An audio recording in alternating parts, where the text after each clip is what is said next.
This week, America's busiest ports could come to a standstill as 45,000 workers could walk off the job if union negotiators cannot reach a deal when their contract expires coming up Tuesday. The move could cost our economy, get this, up to $5 billion a day. Sunday Morning Features anchor Maria Bartiromo joins us now. Good morning, Maria. You know, hey, team. I've had a couple of conversations over the last 2 mornings with people in the know on this, and they all say the same thing, Maria.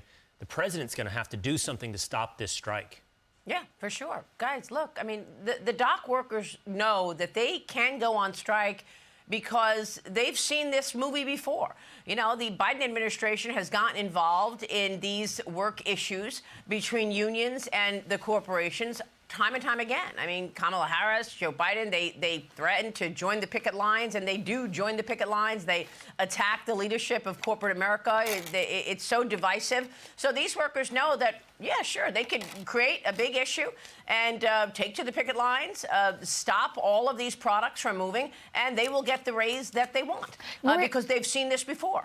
And so it again shows the ineptitude of this administration, but it also shows that inflation is about to go higher once again.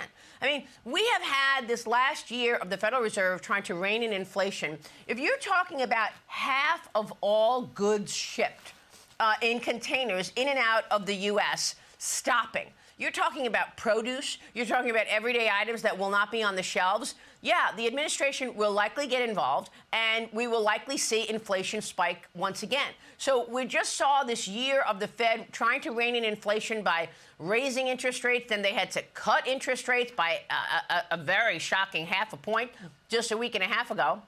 And because the economy is weakening. And this is just going to add to that. And I would expect another spike in inflation. And I would expect an economy that gets impacted in terms of going to the stores and not finding what you need. This may happen on Tuesday, but this is certainly emergency moments right now for this administration. Yeah. You do not want to see this happen right before the election. Doesn't sound like it's a good thing before an election Right. for the Democrat Party, especially. Tell us what's coming up on Sunday Morning Futures. Well, we're going to talk about this with Jason Smith. He's the chairman of the House Ways and Means Committee, obviously, and we're going to go through the two candidates' economic plans. But we're beginning with a real change in events in Israel. And we are beginning with another week where Israel is decimating Hezbollah. And we're going to talk about that, why Iran appears to be on the run right now. Remember, Israel is not sharing any of this with the United States anymore because the U.S. has been pressuring Israel so much for a ceasefire. So we'll talk with John Ratcliffe, former director of national intelligence, about that. Then we're going to see how it impacts the election. We're going to talk with Donald Trump Jr. this morning about how all of this impacts the election, as well as these assassination attacks on his father. Then we are talking with the president of Poland.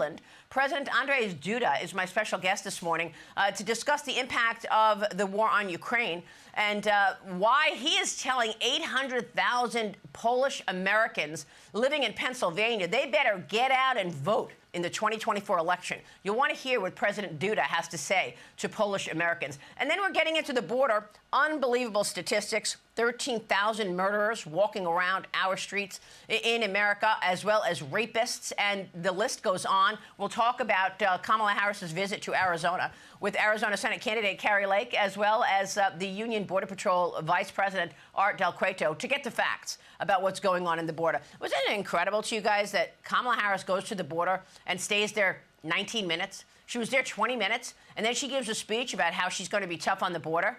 I was looking at Twitter and some social media. I mean, everybody who was responding to her was saying the same thing. What a joke.